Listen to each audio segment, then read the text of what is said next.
샬롬. 수요아침 예배에 오신 여러분을 환영하고 축복합니다.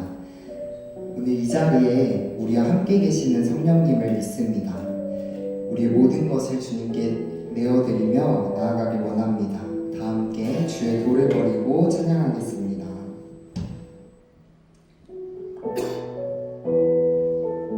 주의 돌을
주님의 말씀을 기다립니다.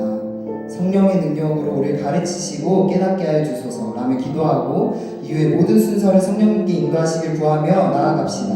다 함께 기도하겠습니다.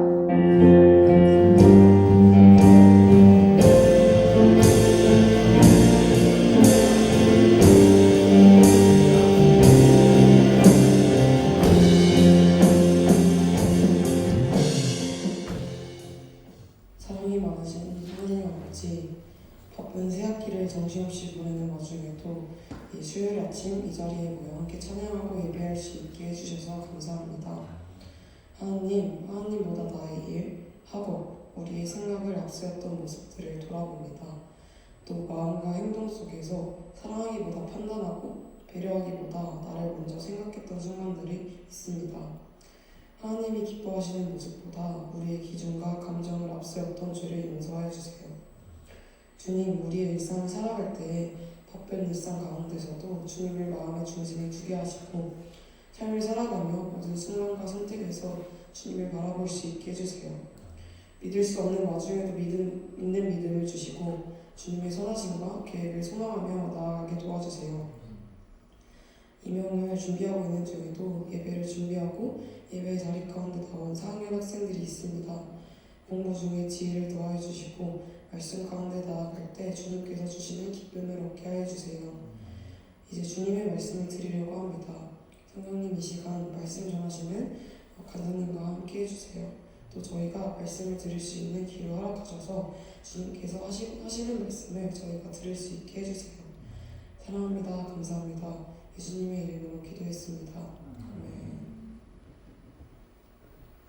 이 시간 마가복음 6장 30절에서 44절 함께 읽겠습니다.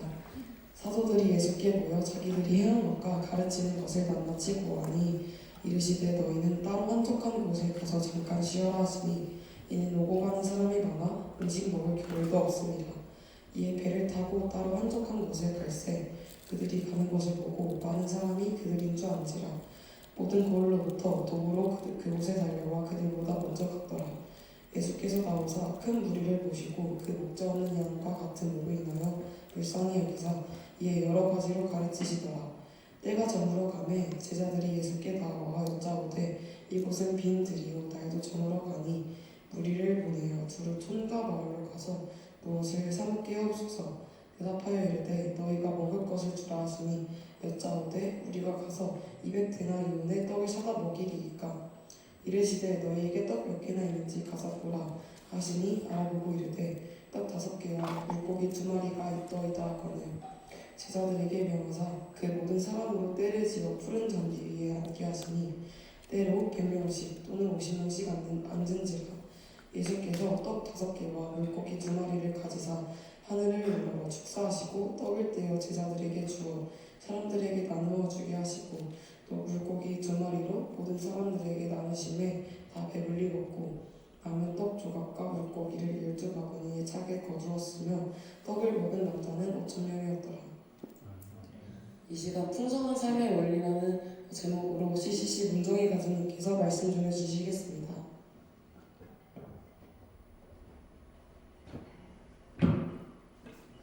네, 샬롬 여러분 반갑습니다. 네, 하루의 시작을 어쨌든 우리가 찬양과 기도 그리고 말씀으로 열 수 있어서 더욱 상쾌하고 좋은 아침인 것 같습니다. 옆에 앉은 분들과 특별히 주중에 아침을 깨우는 게 참 쉽지 않은데 하나님의 사모에서 말씀을 듣고자 예배를 드리고자 나아온 지체들에게 하나님의 평안이 가득하기를 정말로 소망하며 샬롬으로 인사를 나눠 볼까요? 샬롬. 샬롬. 네, 저는 우리 다인자매가 잘 소개해 주었는데요. 저는 오늘 여러분과 함께 말씀을 나눌 CCC라는 공동체에서 섬기고 있는 문정의 간사입니다. 네, 오늘 우리가 함께 살펴볼 말씀은요. 마가복음 6장 30절에서 44절 말씀입니다. 오늘 본문 말씀은 사실 굉장히 유명한 말씀이죠. 우리에겐 적은 떡과 물고기로 많은 사람들을 먹이신 오병이어의 기적으로 잘 알려져 있는 말씀입니다. 오병이어의 기적. 우리는 이 이야기를 향해 기적이라고 부르죠. 겨우 떡 5개와 물고기 2마리를 가지고 남자만 5,000명을 먹였다니 우리로서는 감히 상상할 수 없는 전개입니다. 그래서 44절에 기록된 떡을 먹은 남자가 5,000명이었더라 라는 표현은 당시 유대사회의 인구 개수 관습을 반영한 것이고, 이 사건의 실제 인원에 대해서 신학자들이나 또 역사학자들이 당시의 가족 구조 그리고 사회적 배경을 바탕으로 추산한 인원은 대략 1만 5천 명에서 2만 명 사이입니다. 그래서 우리에게 조금 더 와닿게 설명을 하자면요, 우리 전주에서 가장 큰 캠퍼스가 어디죠? 전북대이죠. 그래서 전북대 진적 학생 수가 총 2만 3천 명 정도 되거든요. 그럼 대충 휴학생을 빼고 지금 학교를 다니고 있는 전북대생들을 떡 5개와 물고기 2마리로 배불리 먹였다라는 거거든요. 그래서 이러한 일에 기적이라는 표현보다 더 어울리는 표현을 찾기는 어려울 것 같습니다. 그런데 이 기적이라는 표현을 쓰다 보면 예수님께서 이루신 이 일이 우리의 일상과는 상당히 거리가 먼, 그리고 우리의 현실과는 동떨어진 이야기처럼 느껴지게 만듭니다. 물론 여기에 있는 우리 중에 그 누구도 실제로 떡 5개와 물고기 2마리로 5,000명, 10,000명, 2만 명을 배불리 먹는 것을 경험해 본 사람이 없으니 현실과는 동떨어진 이야기라는 표현이 맞지 않을까 하는 생각이 들 수도 있겠죠. 그러나 우리는 수천 년 전에 벌어졌던 이 사건과 그리고 오늘날 우리의 삶 속에는 동일하게 관통하는 원리가 있다는 사실을 분명하게 알아야 합니다. 오늘 우리가 본문 말씀을 통해서 다룰 것은 바로 이 원리에 관한 것인데요. 우리가 잘 알고 있을, 제가 준비하진 않았는데 우리가 이미 잘 알고 있을 요한복음 10장 10절의 말씀을 통해서 예수님께서는 도둑이 오는 것은 도둑질을 하고 죽이고 멸망시키려는 것이고, 당신이 오신 것은 양들이 생명을 얻게 하고 더욱 풍성히 얻게 하려는 목적임을 말씀하십니다. 그래서 우리는 하나님을 믿고 예수님을 따르는 우리의 삶에 대해서 표현할 때 풍성한 삶이라는 표현을 자주 사용하곤 하죠. 여러분, 풍성함이라는 단어를 떠올릴 때는 어떤 이미지가 떠오르시나요? 잠시 머릿속에서 풍성함이라는 단어를 좀 그려보시면 좋을 것 같아요. 좀 그려지시나요? 저는 오늘 본문 말씀 중 43절의 말씀을 이미지화하면 그 풍성함이라는 단어와 참 잘 어울린다라는 생각이 듭니다. 12공주의 남은 떡 조각과 물고기로 가득 찬 장면이 정말 풍성하지 않나요? 오병이어라는 너무나 우리에게 익숙하고도 유명한 사건을 통하여서 우리 인생을 진정으로 풍성하게 만드는 영적인 원리가 무엇인지를 함께 나누려고 합니다. 오늘 본문의 배경을 좀 살펴보려고 하는데요. 제자들은 이제 막 전도 여행을 마치고 돌아온 상태였습니다. 정말 피곤했을 것 같아요. 그런데 제대로 된 쉼을 누리기도 전에 수많은 무리가 다시 몰려오는 것을 보게 됩니다. 예수님과 제자 일행은 쉴 틈도 음식을 먹을 겨를조차도 없었습니다. 게다가 그들이 있는 곳은 빈들, 아무것도 없는 척박한 광야 땅이었죠. 설상가상으로 시간은 이미 저물어가고 있었습니다. 우리도 삶을 살다 보면 이러한 빈들과 저물어가는 때에 마주하게 되는 것 같습니다. 몸은 지쳤고 가진 자원은 바닥났으며 문제는 여전히 해결되지 않았지만 밤은 깊어만 가는 그런 순간 말입니다. 이때 제자들에게 좋은 생각이 하나 떠오르는데요. 바로 36절의 말씀입니다. 주님, 우리를 보내어 두루 총각 마을로 가서 무엇을 사 먹게 하옵소서. 제자들의 제안은 지극히 상식적이고 또 합리적으로 보이죠. 흔히 각자 도생이라 말합니다. 이것을 그들이 처한 상황 속에서는 최선의 대안처럼 보이기도 합니다. 그러나 그때 예수님께서는 다소 충격적인 말을 하시는데요. 너희가 우리에게 먹을 것을 주라. 아무것도 없는 빈들에서 주라고 말씀하시죠. 여기에 우리가 평생 붙들어야 할 풍성한 삶의 원리가 숨겨져 있는데요. 오늘 말씀을 통해서 결핍의 현장이 어떻게 풍요의 축제로 변하는지를 함께 살펴보기 원합니다. 바로 우리가 그 원리들을 살펴볼 텐데, 첫 번째 원리는 풍성한 삶은 섬기고 주는 삶에서 시작된다는 것입니다. 섬기고 주는 삶. 이 단어도 사실 우리가 익숙하게 들어왔던 삶의 방식입니다. 바로 예수 그리스도의 삶의 방식이었는데요. 오늘 본문 말씀 마가복음을 몇 장 넘겨서 이제 10장 45절을 보게 되면요, 예수님께서 이렇게 말씀하십니다. 인자가 온 것은 섬김을 받으려 함이 아니라 도리어 섬기려 하고 자기 목숨을 많은 사람의 대속물로 주려 함이라. 아멘. 이렇게 말씀하십니다. 이것이 예수께서 이 땅에 오신 진정한 목적이며 또 섬기고 주는 삶이 그 목적에 철저히 들어맞는 예수님의 삶의 방식이었습니다. 예수님의 너희가 주라 라는 말씀에 제자들은 적잖이 당황을 좀 했을 것 같아요. 37절을 보면 즉시 계산기를 두드리는 듯한 제자들의 모습을 볼 수 있는데요. 주님, 우리가 가서 200데나리온의 떡을 사다 먹으리까? 당시 한 데나리온이 얼마의 가치를 혹시 지니고 있었는지를 알고 계실까요?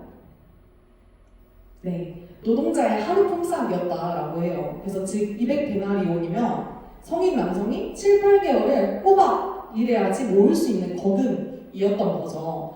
예수님께서는 제자들에게 없는 이 200데나리온을 가져오라고 하지 않으시고 다만 너희에게 떡이 몇 개나 있는지 가서 보라고 말씀하십니다. 없는 것이 아니라 있는 작은 것에 주목하게 하신 것이죠. 보고 왔더니 뭐가 있던가요, 여러분? 어린 소년이 건넨 아주 조촐한 도시락이 있었습니다.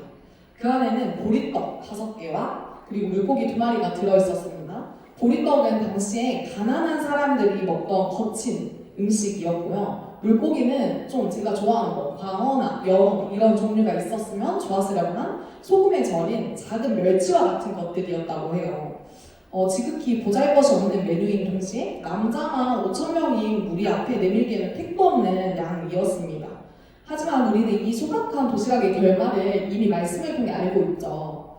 여러분, 풍성함의 기적은 꼭 큰 것에서 시작되는 것은 아닙니다. 작은 것을 내어놓는 섬김에서 시작될 때가 우리가 성경을 통해서 알듯이 그리고 우리 삶의 간증으로 알듯이 작은 것을 내어놓는 섬김에서 시작될 때가 훨씬 많습니다.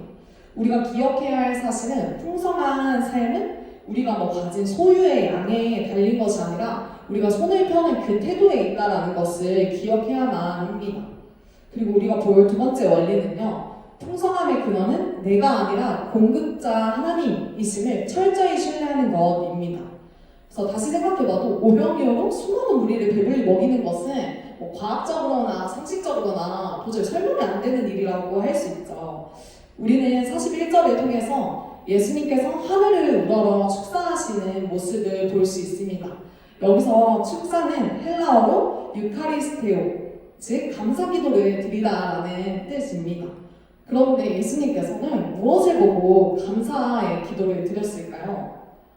현장에 있었던 인원은 초반부에 말했던 것처럼 훨씬 많았겠지만 편의상 그냥 5,000명이라고 이야기를 하겠습니다. 단순히 5,000명 앞에 놓여있는 그 초라한 떡 5개와 물고기 2마리를 보고 감사하신 것은 아니셨을 것입니다. 다만 그 초라한 메뉴로 5,000명을 먹이신 하나님 아버지의 하늘 창고를 믿음으로 바라보며 감사하신 것이었습니다. 여기에는 우리를 포함한 많은 그리스도인들이 풍성한 삶을 꿈꾸고 기대하고 있지만 한켠에는 늘 불안한 마음을 가지고 안고 살아가곤 합니다. 이유는 무엇일까요? 이유는 사실 엄청 단순하죠. 풍성한 삶의 풍성함의 근원을 우리가 잘못 이해하고 있기 때문입니다. 번지수를 제대로 잘못 찾고 있기 때문이죠. 스스로가 공급자가 되려는 강박에 빠져 있곤 합니다. 내가 해야 해. 내가 책임져야지. 내게 달려있어. 그러니까 늘 부족함을 느끼고 늘 두렵기만 한 것입니다. 광야와 같은 세상에서 내 주머니만 보고 사니 풍성할 리가 없죠. 하지만 예수님께서는 시선을 땅에서 하늘로 옮기십니다. 그래서 기적은 오병이어 자체에서 나온 것이 아니라 예수님의 손에서 나왔고 그 손은 하늘의 공급과 연결이 되어 있었습니다. 여러분, 이스라엘 백성들이 출애굽을 하며 광야 40년의 시절을 지내면서 농사를 지어서 먹었나요? 절대 아니었죠. 그들은 하늘에서 내리는 만나, 하나님이 공급하신 것을 먹고 살았습니다. 그들은 광야에 살면서도 옷이 헤어지지 않았고 발이 부르트지도 않았습니다. 왜냐하면 하나님께서 그들에게 계속해서 공급해 주셨기 때문입니다. 우리가 나누어주고 또 누군가 어떤 영역을 섬길 수 있는 배짱이 어디에서 나올까요? 결국에는 내 자신에게서 나오는 것 같지는 않습니다. 결국에는 내가 주어도 하나님께서 채워주신다라는 공급자에 대한 확신에서 비롯되어집니다. 그래서 벌써 마지막으로 우리가 세 번째 원리를 함께 볼 텐데요. 세 번째 원리는 우리는 하늘의 복을 세상으로 흘려보내는 통로로 부름을 받았다라는 것입니다. 그래서 41절 하반절을 좀 살펴보면 좋겠는데요. 예수님께서 떡을 떼어서 어떻게 하시죠? 맞아요. 제자들에게 주어서 사람들에게 나누어 주게 하십니다. 예수님은 사실 하늘에서 만나가 내렸던 것처럼 하늘에서 떡과 물고기, 비가 내리게 하실 수도 있는 분이시죠. 그런데 왜 굳이 제자들의 손을 거치게 하셨을까요? 바로 그것은 제자들의 기적의 파트너이자 풍성한 복의 통로로 삼기 위함이었습니다. 그래서 통로로서 우리의 생명은 막힘이나 가동 없이 언제나 열려있어 흐를 수 있는 상태여야 한다라는 것입니다. 그래서 저수지가 아닌 계속 흐르는 강물이 되어야 하는 삶인 거죠. 여러분, 이스라엘에는 똑같은 요단강 줄기를 원천으로 삼는 두 개의 큰 호수가 있는데요. 혹시 그 호수의 이름을 알고 계신가요? 맞아요. 어디선가 나한테 갈릴리와 그리고 남쪽에 있는 하나가 더 있거든요. 그것은 바로 사해입니다. 사해. 바로 북쪽의 갈릴리 호수와 남쪽의 사해인데요. 같은 물을 수원으로 하고 있지만 이 둘의 모습은 극명하게 다르게 나타납니다. 먼저 갈릴리 호수에 대해서 설명을 좀 늘어놓자면 그곳에는 맑은 물 그리고 풍부한 어종으로 가득 채워져 있는 것을 볼 수 있고요. 주변에는 나무가 자라고 또 새들이 모여들면서 수천 년 전이나 지금이나 생명의 활기가 넘치는 곳입니다. 그런데 반면에 남쪽에 있는 사해는 이름 그대로 어떤 생명체도 살 수 없는 죽은 바다입니다. 영도가 너무 높아서 생명의 흔적조차 찾아볼 수가 없는데요. 이 두 곳의 차이는 우리에게 풍성함의 진정한 정의에 대해서 가르쳐 줍니다. 그것은 바로 보이면 죽고 흐르면 산다 라는 사실입니다.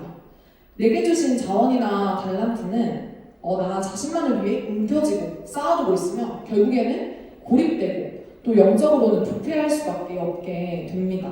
소유가 축적에 머무르게 된다면 풍성함이나 생명력은 당연히 사라질 수밖에 없는 것입니다.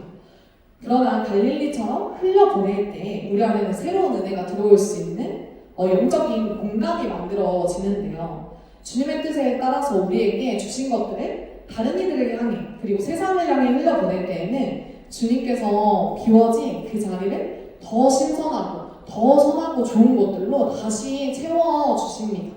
그래서 각자의 삶을 돌아보면서 좀 나는 갈릴리적인 삶을 살고 있는가? 아니면 나는 사회적인 삶을 살고 있는가를 돌아보셨으면 좋겠습니다. 주님께서 우리에게 무언가를 주시는 이유 그리고 복을 주시는 이유는 우리가 그것에 종착역이 되기를 원하시기보다는 통로가 되기를 원하시기 때문입니다. 우리가 크든 작든 주님께 받은 것을 세상으로 흘려보내는 주는 삶을 살아갈 때 우리의 삶은 비로소 마르지 않는 갈릴리 호수처럼 진정한 풍성함을 누릴 수 있게 됩니다. 자, 이제 말씀의 마무리를 해가려고 하는데요.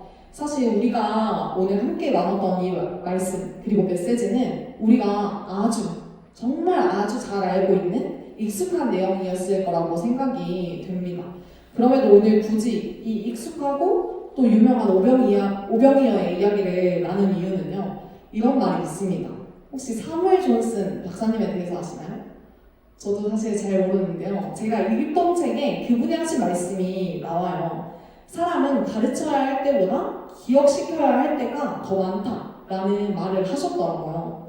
근데 이 말씀을 보면, 이 메시지를 보면서 하나님 앞에서도 그래야 하는 것 같다라는 생각이 제 안에 들었습니다. 주님에 대한 새로운 지식이나 경험을 배우는 것도 너무나도 중요하죠. 너무나도 중요하지만 그것 이상으로 이미 말씀을 통해서 주님께서 우리에게 알려주신 아주 중요한 영적인 원리들은 자꾸 기억하고 상기시켜서 우리의 삶 가운데 나타내는 일이 훨씬 더 못지않게 중요한 일이라는 생각이 듭니다. 그래서 오늘 우리가 함께 나누었던 이 풍성한 삶의 원리는 너무나도 중요합니다. 그래서 이 원리가 오늘 우리의 삶 가운데 잘 작동할 수 있기를 소망하면서 우리가 함께 주가 일하시네 라는 찬양을 부르시고 또 오늘 들었던 말씀을 기억하며 기도하면서 이 시간을 마무리했으면 좋겠습니다. 우리 반주해 주시면 우리 함께 찬양할까요?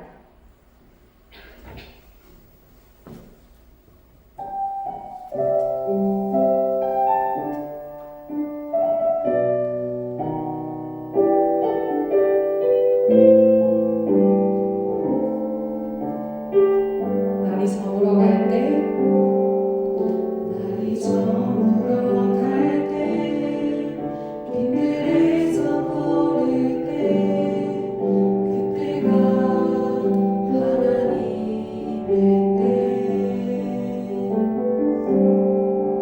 내 입으로만 뵐 때, 빈손으로 걸을 때, 내가 고백해요. 우리 바로 2절로 고백합시다. 우리 모인 이곳에, 우리 모인 이곳에 주님 함께 계시네. 누리네 아버지 은혜. 적은 떡과 물고기 내 모든 걸 드릴 때 모두 고백해 여호와 이래. 주가 일하시네. 주가 일하시네. 주가 일하시네. 주께 아끼지 않는 자에게 주가 일하시네. 주가 일하시네. 주를 하며 걷는. 우리 다시 한번 주가 일하시네. 주가 일하시네. 주가 일하시네. 주께 아끼지 않는 자에게 주가 일하시네. 주가 일하시네. 주를 하며 걷는 자에게. 이 시간 우리가 함께 나누었던 말씀과 우리가 방금 찬양의 가사를 기억하며 기도하면 좋겠는데요. 여기에 있는 우리 모두가 하나님께서 약속하신 풍성한 삶을 살기를 소망합니다. 세상은 끊임없이 쌓아야 풍성해진다라고 말하지만 주님은 오늘 우리에게 말씀하십니다. 적은 것일지라도 너의 손에 있는 것을 내어놓고 하늘의 공급자 하나님을 신뢰하며 받은 것은 세상으로 흘려보내는 통로가 되라 라고 말입니다. 주님께서 말씀하신 대로의 삶을 살아낼 수 있기를 이 시간 함께 기도하겠습니다. 기도하겠습니다.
기도를 모으겠습니다.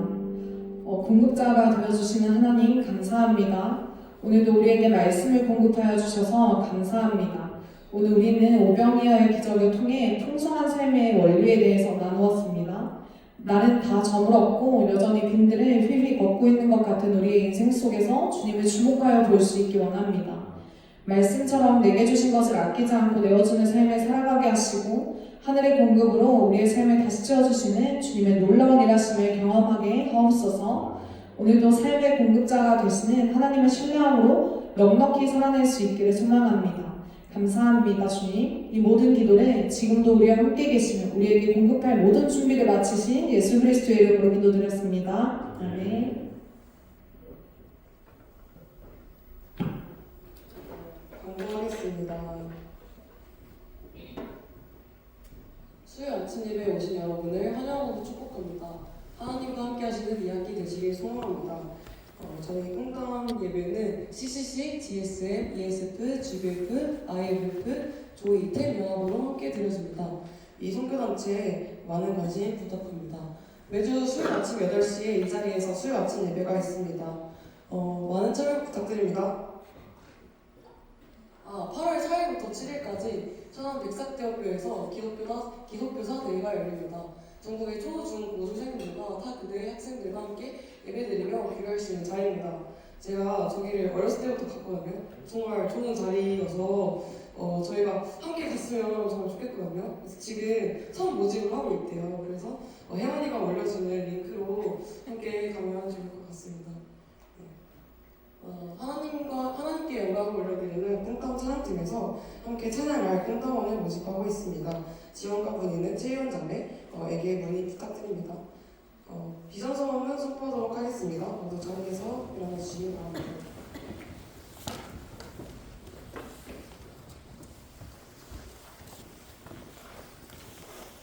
비전선언은 선포하도록 하겠습니다.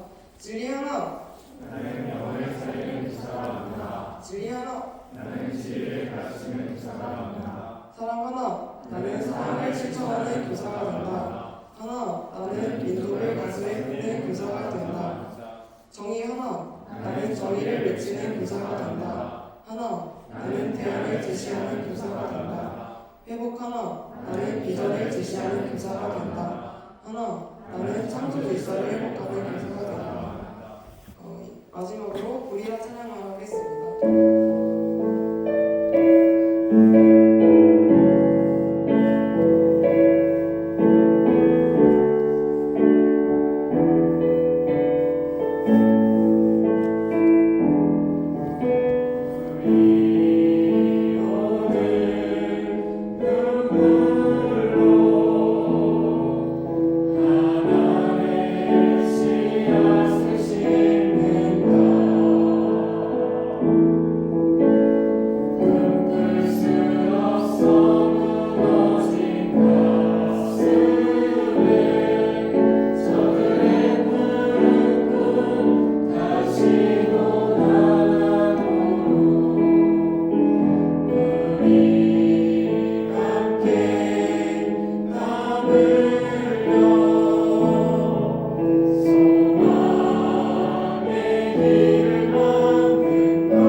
새벽 이슬